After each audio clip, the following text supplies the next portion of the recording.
How to create horizontal scrolling text. To begin, I added a video to my timeline. Select Type tool and click on your video and type whatever you want.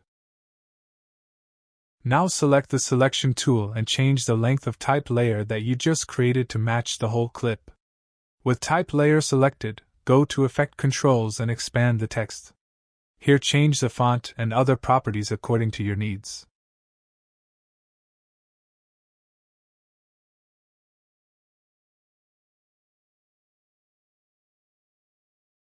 Check the background and set a color that you want and increase margins. Place the text near the bottom of the screen.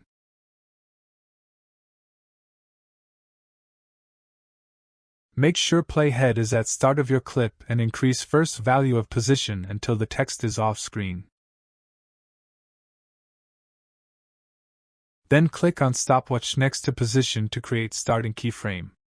Move playhead to around the end of your clip and decrease position first value until the text is off screen from left side.